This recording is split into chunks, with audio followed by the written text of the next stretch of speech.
প্রিয় শিক্ষার্থীবৃন্দ, Dhaka college online ক্লাসে তোমাদের সবাইকে স্বাগতম। আমি তোমাদের অনার্স তৃতীয় বর্ষের এপিডেমিওলজির উপরে ক্লাস নিব। সেক্ষেত্রে আজকে আমরা এপিডেমিওলজি কি দেখতে যাচ্ছি সেটা একটু দেখে নিই।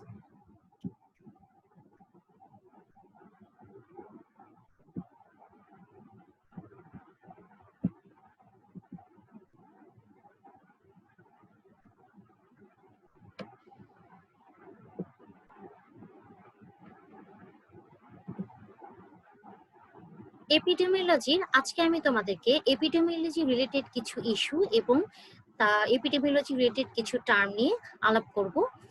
সেক্ষেত্রে আমার পরিচয়টি একটু দিয়ে নিচ্ছি। আমি Tithi Das, lecturer, department of statistics, Dhaka college, Dhaka.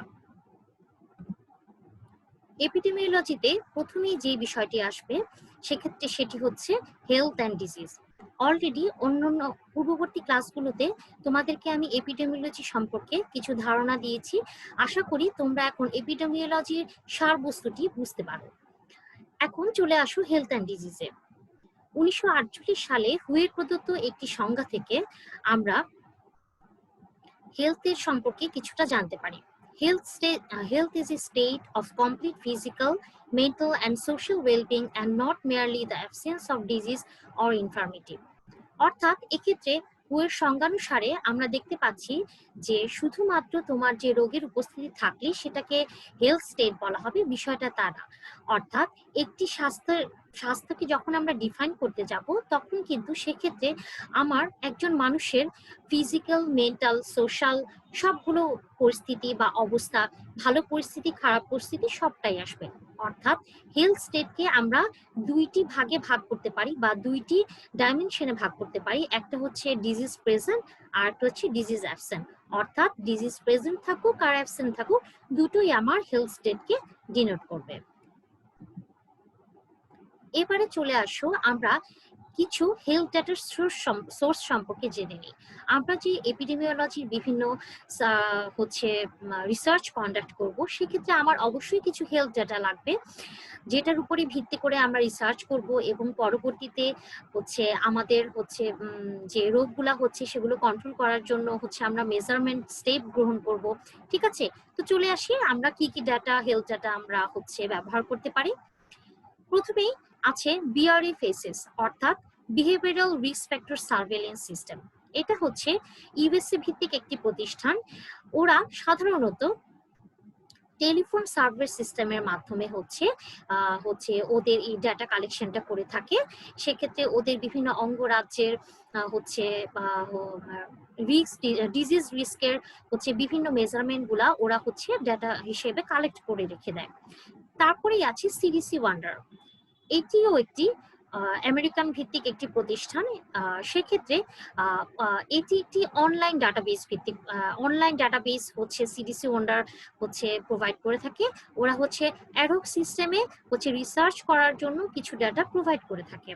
তারপরে আসি কেয়ারসেপ, center for applied research and environmental system. এটি হচ্ছে কলম্বিয়া ভিত্তিক একটি প্রতিষ্ঠান। এটি হচ্ছে এটিও তোমাদের রিসার্চের জন্য হেলথ রিলেটেড অনেকগুলো ডাটা আমাদেরকে প্রোভাইড করে থাকে। তারপরে আসি কমিউনিটি কমন্স। এটিও কলম্বিয়া ভিত্তিক একটি প্রতিষ্ঠান, যেখান থেকে আমরা হেলথ ডাটা পেতে পারি। তারপরে আসি হেলথ সিস্টেমে। একটি দেশের হেলথ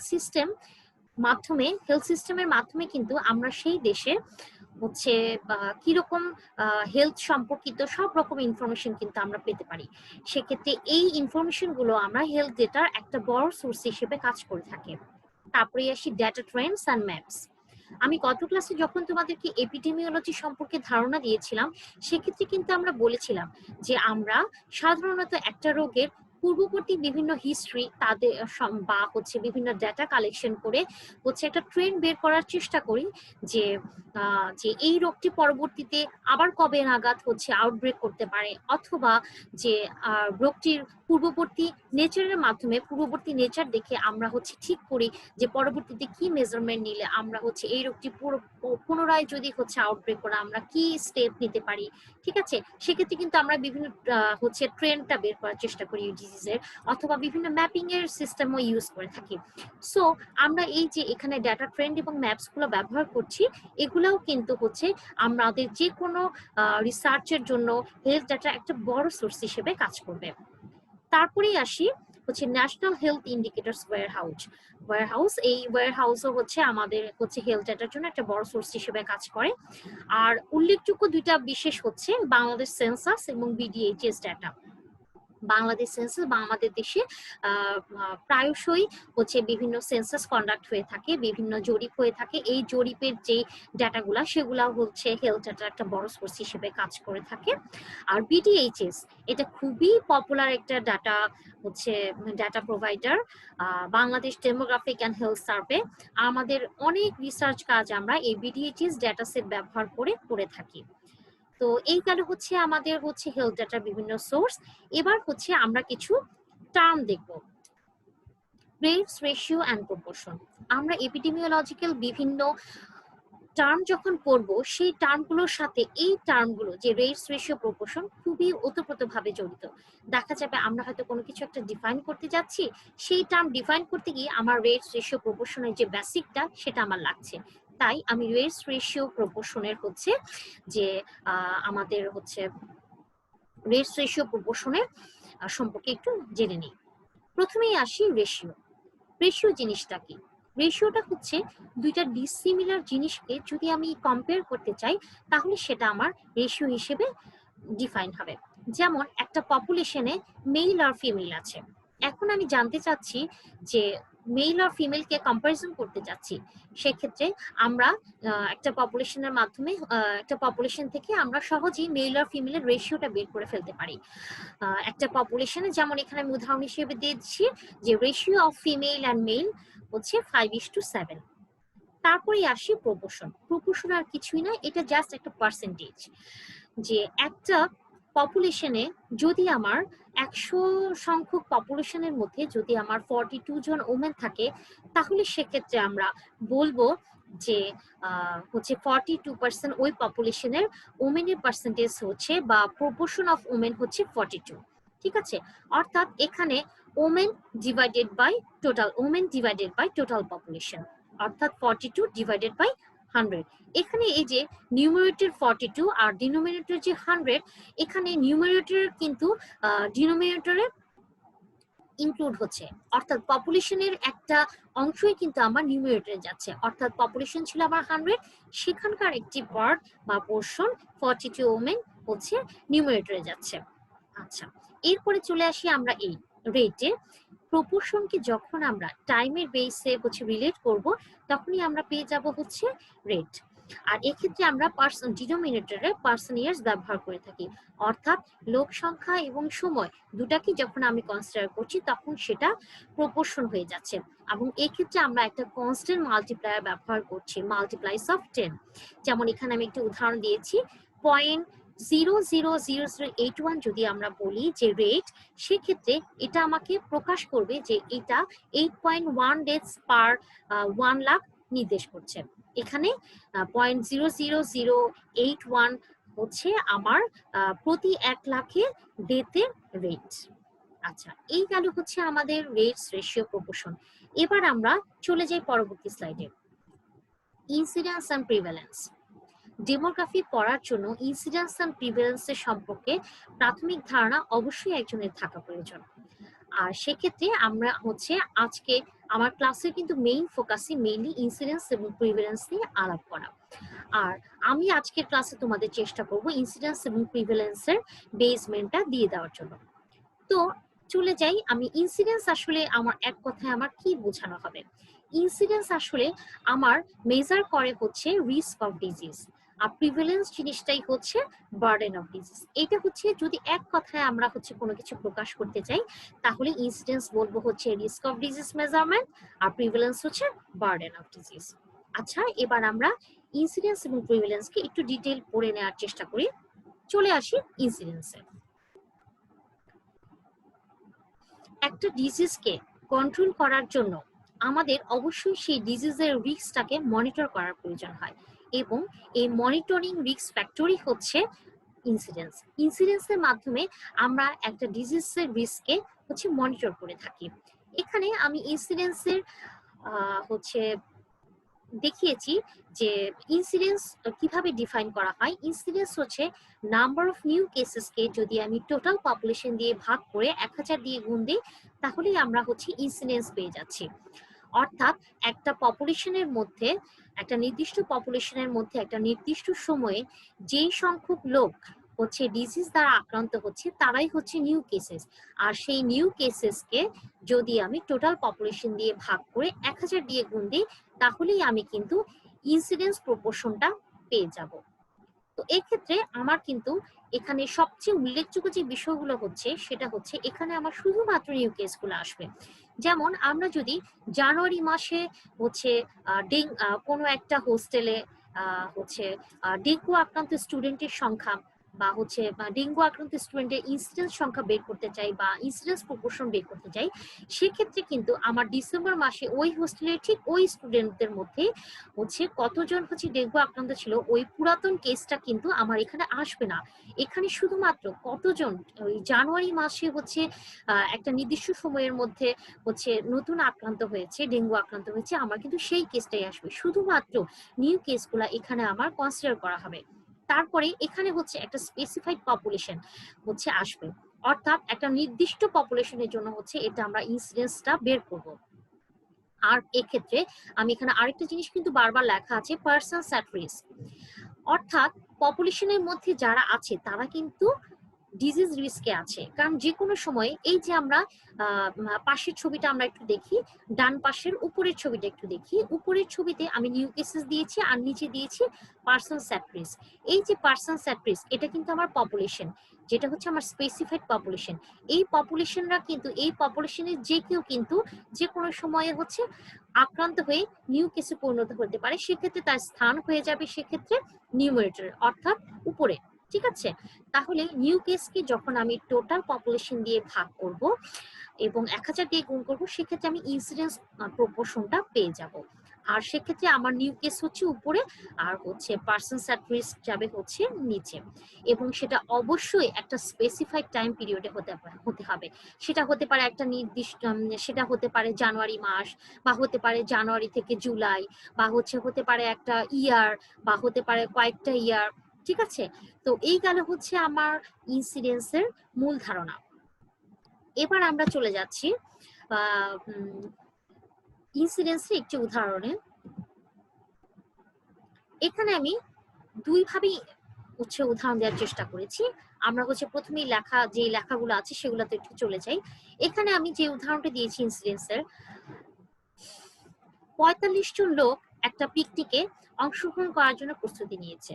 তো তারা হচ্ছে একটা পিকনিকে অ্যাটেন্ড করলো। পিকনিকে অ্যাটেন্ড করার পরে এক সপ্তাহ পরে পিকনিকে অ্যাটেন্ড করার পরে এক সপ্তাহের মধ্যে ওই 45 জনের মধ্যে 11 জন একটা স্পেসিফিক ডিজিজে আক্রান্ত হয়েছে। এখানে এখন আমাকে বলা হয়েছে যে ইনসিডেন্স প্রপোর্শন বের করার জন্য। সেক্ষেত্রে দেখো 45 জন ছিল আমার স্পেসিফাইড পপুলেশন, আর হচ্ছে এখানে যে উইদিন এ উইক, ঠিক আছে, এটা হচ্ছে একটা টাইম কিন্তু আমাকে ডিনোট করা হচ্ছে। ঠিক আছে, একটা নির্দিষ্ট টাইম, স্পেসিফাইড টাইম বলা হচ্ছে। আর সেক্ষেত্রে আমার রোগাক্রান্ত হয়েছে কিন্তু 11 জন। তাহলে আমার এখানে নিউ কেস কত? নিউ কেস হচ্ছে 11। আর টোটাল পপুলেশন কত? যারা রিস্কে ছিল তারা হচ্ছে 45। তাহলে 11 কে যদি আমি 45 দিয়ে ভাগ করে 1000 দিয়ে গুণ দেই, তাহলে আমরা পাবো হচ্ছে 0.24। অর্থাৎ সেক্ষেত্রে এই উদাহরণে, এই এক্সাম্পলে আমার incidence proportion of that specific disease হচ্ছে 0.24। এবার আমরা চলে যাই ছবিতে। উপরের ছবিটাতে ডান পাশে স্পেসিফাইড পপুলেশন হিসেবে আমরা 5 জনকে ডিনোট করেছি। ঠিক আছে, এখন সেক্ষেত্রে যখনই হচ্ছে রোগাক্রান্ত হবে সেগুলো হচ্ছে কেস হিসেবে আমার ডিনোট করা হবে। এক্ষেত্রে আমি জানুয়ারি থেকে জুন মাস পর্যন্ত এই টাইমটা নিয়েছি। তো পরবর্তী নিচের ছবিটাতে আমরা দেখি, আমরা সেখানে দেখতে পেলাম জানুয়ারি মাসে আমরা একটা কেস পেয়েছি, ফেব্রুয়ারি মাসে হচ্ছে 2টো কেস পেয়েছি। ঠিক আছে, এরপরে মার্চ মাসে আমরা কিন্তু কোনো কেস পাইনি, এপ্রিল মাসে আমরা একটা কেস পেয়েছি। অর্থাৎ মে মাসে আমরা একটা কেস পেয়েছি।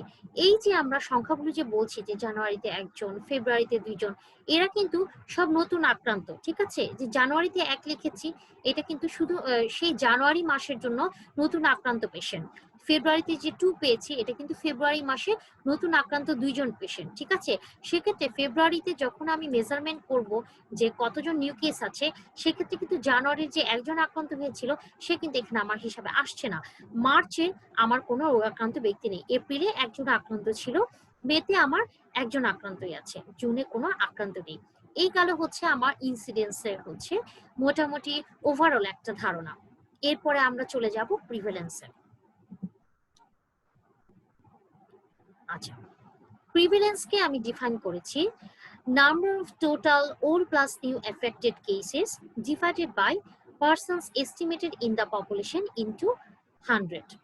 ঠিক আছে, এখানে আমি মোটামুটি হচ্ছে একটা পার্সেন্টেজ প্রকাশ করা হয় হচ্ছে প্রিভ্যালেন্সের মাধ্যমে। সেখানে যে এখানে এই বিষয়টা উল্লেখযোগ্য যে এখানে আমার অল কেসেস আসবে, অর্থাৎ আমরা যেমন ইনসিডেন্সে শুধুমাত্র একটা স্পেসিফিক টাইপে হচ্ছে ওই সময়টাতে কয়টা নিউ কেস ছিল সেটাকে কনসিডার করেছি, প্রিভ্যালেন্সে কিন্তু তা নয়। প্রিভ্যালেন্সে আমার পূর্ববর্তী যে কেসগুলো আছে সেগুলোও কিন্তু আমার এখানে হিসাবে আসবে। যেমন ইনসিডেন্স যখন আমি বলেছিলাম, ইনসিডেন্স বলার সময় কিন্তু আমি যে একটা উদাহরণ মনে হয় দিয়েছিলাম হোস্টেলের ডেঙ্গু জ্বরে আক্রান্ত হওয়ার উদাহরণ।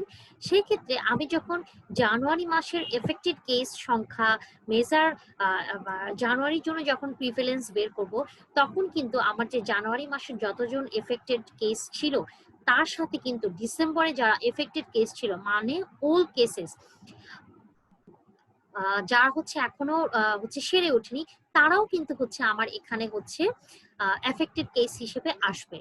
ঠিক আছে, তো প্রিভ্যালেন্স হচ্ছে number of total old plus new affected cases, আর নিচে আসবে persons estimated in the population. অর্থাৎ আমার একটা পপুলেশন যদি দেওয়া থাকে, সেখানে আমি হচ্ছে জাস্ট কনসার্ন অংশটুকু পপুলেশন হিসেবে কনসিডার করব।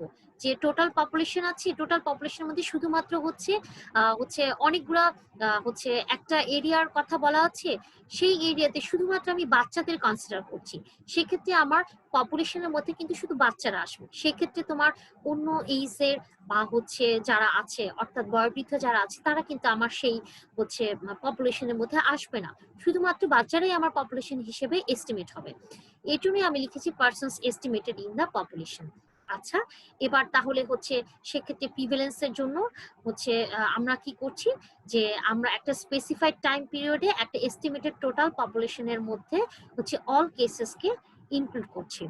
যেমন ডান পাশে আমি ছবির মাধ্যমে দেখিয়েছি যে সেক্ষেত্রে আমার নিউমারেটরে যাবে অ্যাফেক্টেড পারসন হচ্ছে ওল্ড প্লাস নিউ কেসেস, আর হচ্ছে নিচে যাবে হচ্ছে পারসনস ইন দা পপুলেশন। যদি আমার হচ্ছে 10 জনের মধ্যে টোটাল পপুলেশন 10 হয়, এফেক্টেড পারসন যদি 3 হয়, সেক্ষেত্রে আমার প্রিভ্যালেন্স সংখ্যা হবে হচ্ছে 30। এরপরে হচ্ছে আমরা হচ্ছে প্রিভ্যালেন্সের একটা এক্সাম্পলে চলে যাই। এখানে আমি একটি স্লামের উদাহরণ দিয়েছি। In Islam, among 5,000 population, there are 500 children of 0 to 12 months age group.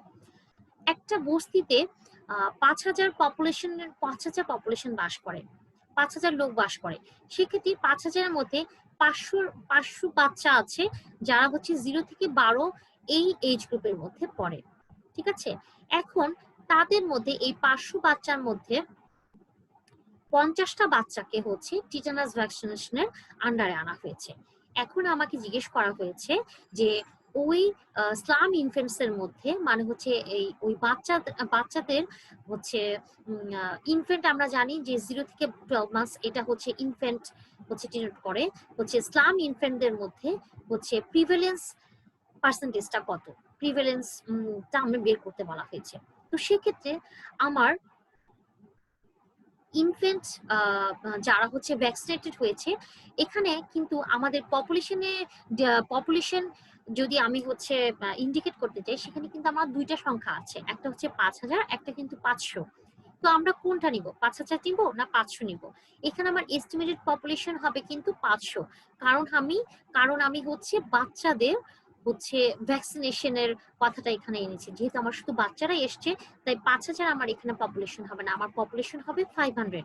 আর সেক্ষেত্রে আমার হচ্ছে নাম্বার অফ টোটাল কেসেস হবে 50। তাহলে 50 ডিভাইডেড বাই 500 ইনটু 100, অর্থাৎ 10% হবে হচ্ছে আমার প্রিভ্যালেন্স।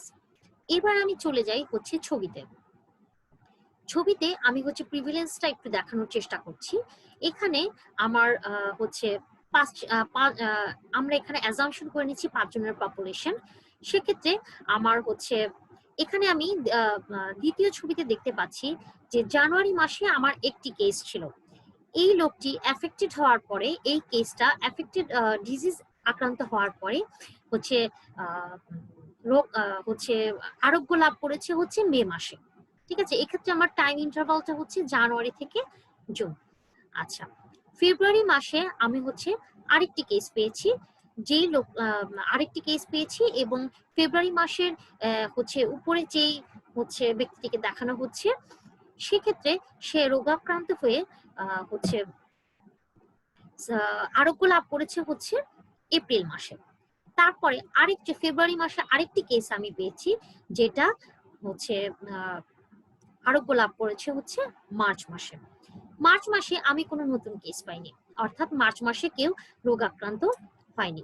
এরপরে চলে যাচ্ছি আমি এপ্রিল মাসে। এপ্রিল মাসে আমি একটি কেস পেয়েছি, অর্থাৎ একজন রোগাক্রান্ত হয়েছে এবং সে গিয়ে জুনেরও পরে আরোগ্য লাভ করেছে। মে মাসেও আমি একটি কেস পেয়েছি এবং সে আরোগ্য লাভ করেছে জুনেরও পরে।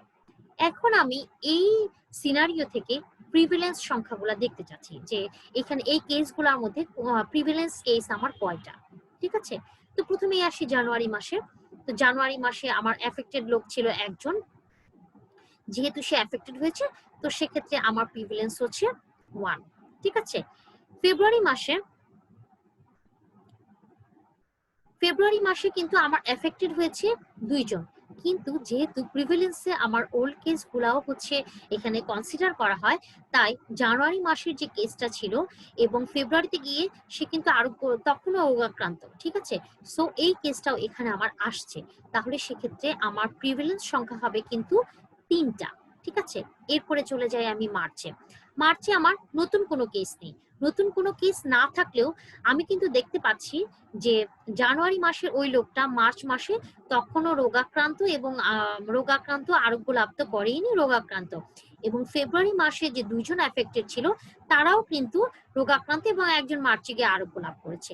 সেক্ষেত্রে আমি যেহেতু প্রিভিলেন্সে আমার ওল্ড কেসগুলা হচ্ছে কনসিডার করা হচ্ছে, সেক্ষেত্রে জানুয়ারি এবং ফেব্রুয়ারি মাসের যে 3টি কেস আমি পেয়েছিলাম, টোটাল 3টি কেস পেয়েছিলাম, মার্চ মাসে নতুন কোনো কেস না থাকা সত্ত্বেও মার্চ মাসে কিন্তু ওই 3টা কেসই হচ্ছে আমার প্রিভিলেন্স কেস হিসেবে মার্চের জন্য কনসিডার হবে।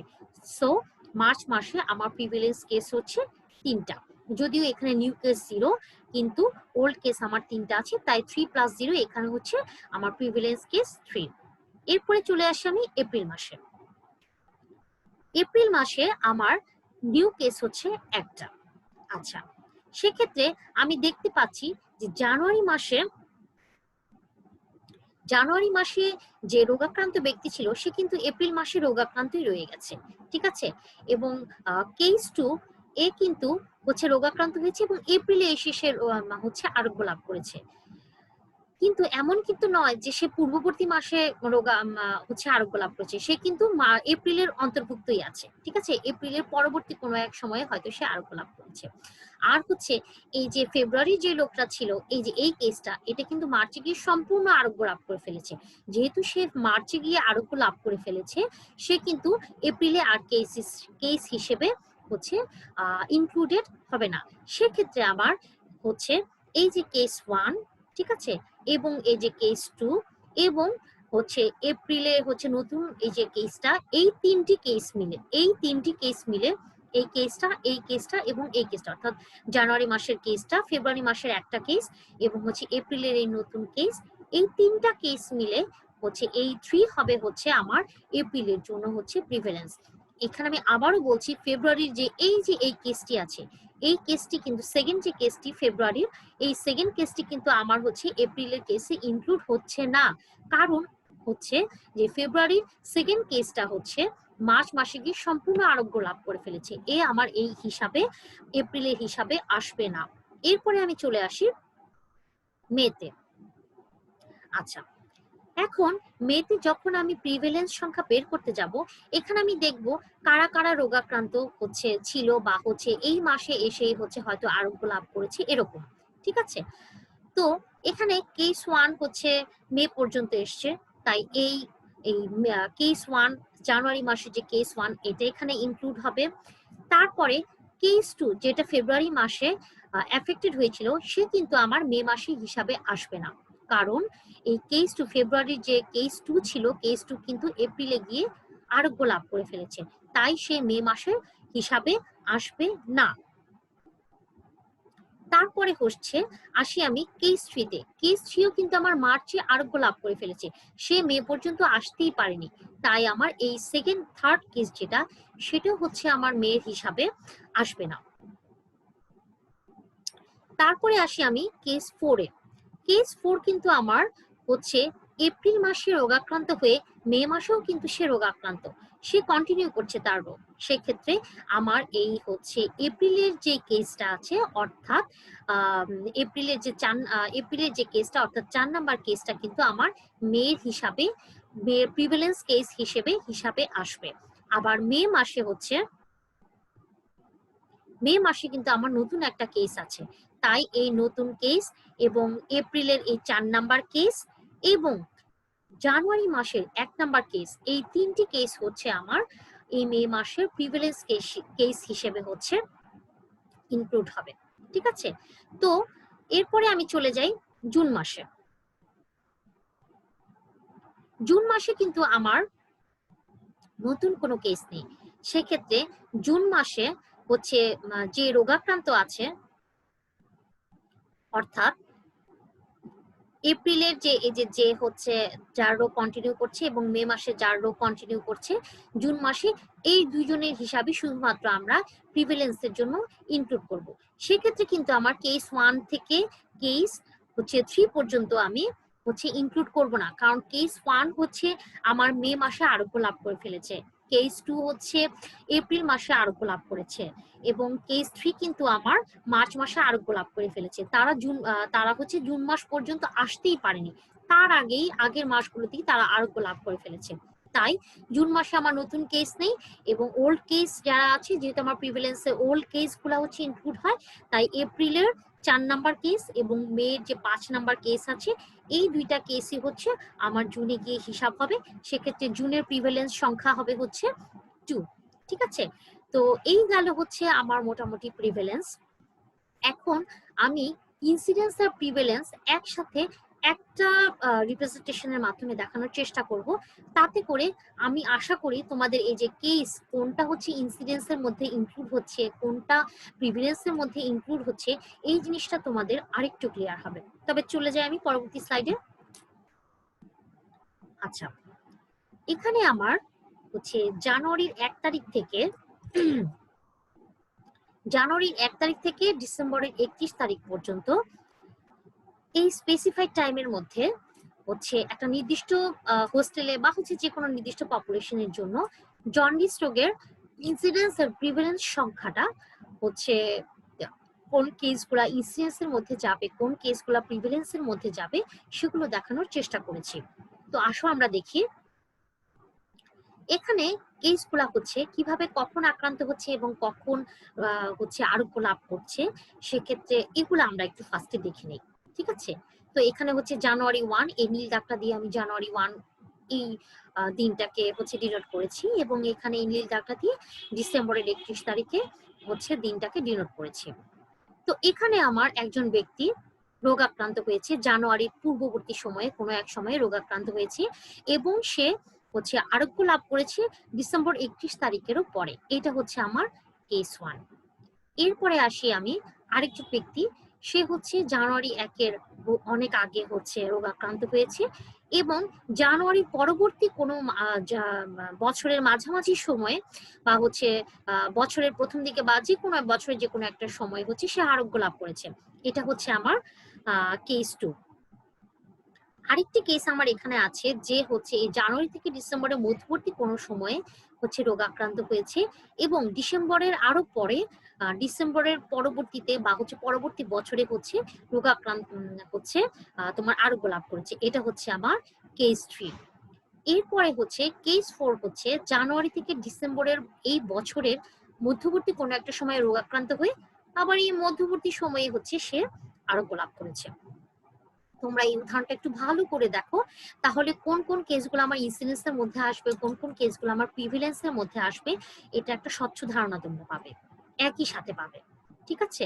আচ্ছা, এরপরে আমরা আসি, দেখো কেস 7-এ এই লোকটা হচ্ছে জানুয়ারির 1 তারিখের অনেক আগে পূর্ববর্তী কোনো সময় রোগাক্রান্ত হয়ে জানুয়ারির পরবর্তী সময়ে হচ্ছে মারা গেছে। এটা হচ্ছে কেস 7। ঠিক আছে? আর এখানে ডিসেম্বরের পূর্ববর্তী কোনো সময়ে জানুয়ারি থেকে ডিসেম্বরের কোনো মধ্যবর্তী কোনো সময়ে একজন লোক রোগ আক্রান্ত হয়েছে এবং ডিসেম্বরের পরবর্তী কোনো সময়ে হচ্ছে মারা গেছে। তো এখান থেকে ফার্স্টেই আমরা কোন কোন কেসগুলা ইনসিডেন্সের মধ্যে আসবে সেগুলো একটু বুঝে নেওয়ার চেষ্টা করি। আচ্ছা, দেখো এখানে প্রথম যে কেসটা, ঠিক আছে, প্রথম যে কেসটা ইনসিডেন্স আমরা বের করছি জানুয়ারি 1 থেকে ডিসেম্বর 31, এই টাইম ইন্টারভালের জন্য হচ্ছে আমরা ইনসিডেন্স কেসগুলা আইডেন্টিফাই করার চেষ্টা করছি। দেখো কেস 1 কিন্তু হচ্ছে, আমি আগেই বলেছি ইনসিডেন্স মানে হচ্ছে তোমার একদম নিউ কেস। ঠিক আছে? এই যে জানুয়ারি 1 থেকে ডিসেম্বরের 31 তারিখের মধ্যে, এই সময়ের মধ্যে নিউ কেস। ঠিক আছে? এখন দেখো কেস 1 যেটা ছিল সে কিন্তু রোগাক্রান্ত হয়েছে অনেক আগে। ঠিক আছে? এ কিন্তু আমার এই ব্যারিয়ারের হচ্ছে এই ডিউরেশনের মধ্যে আসছে না, তাই 1 নাম্বার কেসটা কিন্তু আমার ইনসিডেন্সের মধ্যে আসবে না। এরপরে আসি 2 নাম্বার কেসটা। 2 নাম্বার কেসের ব্যক্তিও কিন্তু রোগাক্রান্ত হয়েছে অনেক আগে, তাই এই কেসটিও হচ্ছে আমার ইনসিডেন্সের মধ্যে আসছে না।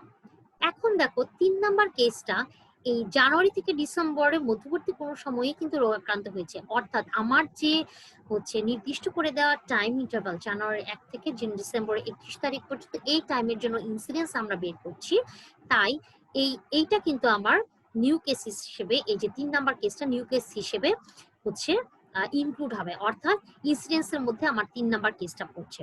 এখন আসি 4 নাম্বার কেসটা। 4 নাম্বার কেসটা কিন্তু জানুয়ারি থেকে ডিসেম্বরের মধ্যবর্তী কোনো সময় হচ্ছে রোগাক্রান্ত হয়ে আরোগ্য লাভ করেছে, অর্থাৎ এই সময়ের মধ্যে যেহেতু সে রোগাক্রান্ত হয়েছে, অর্থাৎ সে কিন্তু আমার নিউ কেস, অর্থাৎ এই 4 নাম্বার কেসও হচ্ছে আমার ইনসিডেন্স কেস হিসেবে কনসিডার হবে। এরপরে আসি 5 নাম্বার কেস। 5 নাম্বার কেসও কিন্তু জানুয়ারি 1 থেকে ডিসেম্বর 31 তারিখের মধ্যবর্তী সময়ে রোগাক্রান্ত হয়েছে, তাই এই কেসটাও আমার হচ্ছে ইনসিডেন্স কেস হিসেবে হচ্ছে ইনক্লুড হবে। এরপরে আসি 6 নাম্বার কেস। দেখো 6 নাম্বার কেস কিন্তু রোগাক্রান্ত হয়েছে ডিসেম্বরের 31-এর পরে। ঠিক আছে? তাই এইটা আমার হচ্ছে যেহেতু জানুয়ারি 1 থেকে ডিসেম্বর 31-এর মধ্যে হচ্ছে ইনক্লুডেড নাই, তাই হচ্ছে 6 নাম্বার কেসটা কিন্তু আমার ইনসিডেন্স কেস হিসেবে কনসিডার হবে না। এরপরে আসি 7 নাম্বার কেস। 7 নাম্বার কেসের যে ব্যক্তি সে কিন্তু হচ্ছে আক্রান্ত হয়েছে জানুয়ারির অনেক আগে, তাই এই কেসটি হচ্ছে আমার ইনসিডেন্সের মধ্যে পড়ছে না। এরপরে চলে আসি 8 নাম্বার কেসে। 8 নাম্বার কেসের লোক কিন্তু জানুয়ারি 1 থেকে ডিসেম্বর 31 এই সময়ের মধ্যে কিন্তু রোগাক্রান্ত হয়েছে। ঠিক আছে? তাই এটা আমার নিউ কেস হিসেবে ইনক্লুড হতে পারে, তাই এই ইনসিডেন্স কেস হিসেবে 8 নাম্বার কেসটাকেও আমরা ধরছি। অর্থাৎ ইনসিডেন্স কেসের মধ্যে এখানে যে আমার 8টা কেস আছে, এই 8টা কেসের মধ্যে শুধুমাত্র 3, 4, 5 এবং 8 নাম্বার কেস হচ্ছে আমার ইনসিডেন্স কেস হিসেবে কনসিডার হবে। ঠিক আছে? এরপরে চলে আসি আমি প্রিভ্যালেন্স। এখন আমি যদি জানুয়ারির 1, ঠিক আছে, জানুয়ারির 1 শুধুমাত্র এই পয়েন্টের জন্য প্রিভিলেন্স বের করতে চাই বা হচ্ছে প্রিভিলেন্স কেস বের করতে চাই যে কারা এই জানুয়ারির 1 তারিখের এই নির্দিষ্ট সময়ের জন্য হচ্ছে প্রিভিলেন্স কেস হিসেবে কনসিডার হবে, সেক্ষেত্রে কিন্তু আমি জানুয়ারির 1 তারিখে হচ্ছে জানুয়ারির 1 তারিখে যারা আক্রান্ত হয়েছে বা হচ্ছে তার পূর্ববর্তী সময়ে যারা আক্রান্ত হয়েছে ওল্ড এবং নিউ, সবাই কিন্তু আমার হচ্ছে প্রিভ্যালেন্স কেস হিসেবে কনসিডার হবে। তো হচ্ছে দুঃখিত, স্লাইডে চাপ পড়ে গেছে। তো সেক্ষেত্রে আমরা দেখি প্রথম যে কেসটা ছিল এটা কিন্তু পুরাতন কেস, জানুয়ারির আগে আক্রান্ত হয়েছিল। তাই এই 1 নাম্বার কেসটা হচ্ছে আমার জানুয়ারির 1-এর জন্য কিন্তু প্রিভ্যালেন্স কেস হবে। আচ্ছা, কেস 2 যেটা আছে আমার, কেস 2 হচ্ছে কেস 2 কিন্তু হচ্ছে আমার পূর্ববর্তী অনেক আগে হচ্ছে আক্রান্ত হয়েছিল। তাহলে কেস 2 টা আমার হচ্ছে এখানে হচ্ছে আমার ইনক্লুড হবে। ঠিক আছে? তারপরে এই যে তারপরে আসি ৩, ৪, ৫। ৩, ৪, ৫ এগুলা কিন্তু আমার জানুয়ারির ১ তারিখের পরে হচ্ছে তোমার রোগাক্রান্ত হয়েছে। যেহেতু আমি জানুয়ারির ১ তারিখে এই নির্দিষ্ট সময়ে এই পয়েন্টে শুধুমাত্র জানুয়ারি ১ এই পয়েন্টের জন্য হচ্ছে P1 অর্থাৎ প্রিভ্যালেন্স হচ্ছে নির্ণয় করছি, সেক্ষেত্রে এই সাইডের এই কেসগুলা কিন্তু আমার আসবে না। ঠিক আছে? এরপরে আমি চলে আসি দেখি এই যে জানুয়ারির ১-এ ৭ নাম্বার কেসটা, এটাও কিন্তু আমার পূর্ববর্তী একটা কেস। অর্থাৎ জানুয়ারি ১ তারিখে আমি কোনো নতুন কেস পাইনি, কিন্তু পূর্ববর্তী কিছু কেস পেয়েছি। তাই পূর্ববর্তী এই ৩টা কেস কিন্তু হচ্ছে আমার প্রিভিলেন্স কেস হিসেবে কনসিডার করবে জানুয়ারির ১ তারিখের জন্য। ঠিক আছে? সেক্ষেত্রে আমার নতুন কেস না থাকলে ওল্ড কেস নিয়েই হচ্ছে আমি এখানে প্রিভিলেন্স কেস হিসেবে হচ্ছে আমি দেখাতে পারবো। তাহলে আমার এখানে জানুয়ারি ১ তারিখের জন্য প্রিভিলেন্স কেস হচ্ছে 1, 2 এবং 7। এরপরে আমি চলে যাই ডিসেম্বরের ৩১ এই পয়েন্টের জন্য, বা হচ্ছে ডিসেম্বরের ৩১ তারিখে হচ্ছে আমার প্রিভ্যালেন্স হচ্ছে আমি বের করতে চাচ্ছি। এই ক্ষেত্রে আমার ১ নাম্বার কেসটা কিন্তু হচ্ছে অনেক পূর্ববর্তী একটা কেস, ওল্ড কেস, এটা আমার কনসিডার হবে। আচ্ছা, কেস 2 কিন্তু হচ্ছে আমার হচ্ছে বা অনেক আগে হচ্ছে রোগাক্রান্ত হয়ে হচ্ছে সুস্থ হয়ে গেছে।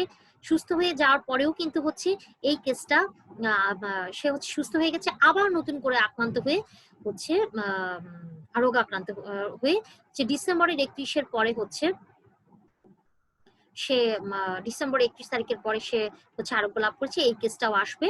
সেক্ষেত্রে ৪ নাম্বার কেসটা কিন্তু আমার আসবে না, কারণ সে রোগাক্রান্ত হয়ে হচ্ছে ডিসেম্বর ৩১-এর অনেক আগেই হচ্ছে তোমার আরোগ্য লাভ করে ফেলেছে। ঠিক আছে? তো এরপরে আসি আমি হচ্ছে ৫ নাম্বার কেসটা। ৫ নাম্বার কেসটা কিন্তু আমার হচ্ছে ডিসেম্বরের ৩১-এর জন্য প্রিভিলেন্স কেস হবে। কারণ সে কিন্তু সে এখনো হচ্ছে রোগাক্রান্ত হয়ে আরোগ্য লাভ করেনি এবং এখনো রোগাক্রান্ত আছে। ৬ নাম্বার কেসটা কিন্তু আমার আসবে না, কারণ এটা ডিসেম্বরের ৩১-এর পরে হচ্ছে রোগাক্রান্ত হয়েছে। এরপরে আসি ৭ নাম্বার কেস। ৭ নাম্বার কেস হচ্ছে ডিসেম্বরের ৩১ পর্যন্ত পৌঁছাতেই পারেনি, কারণ সে অনেক আগেই হচ্ছে রোগাক্রান্ত হয়ে মারা গেছে। সো এই কেসটা আমার এখানে আসছে না। তারপরে আসি ৮ নাম্বার কেস।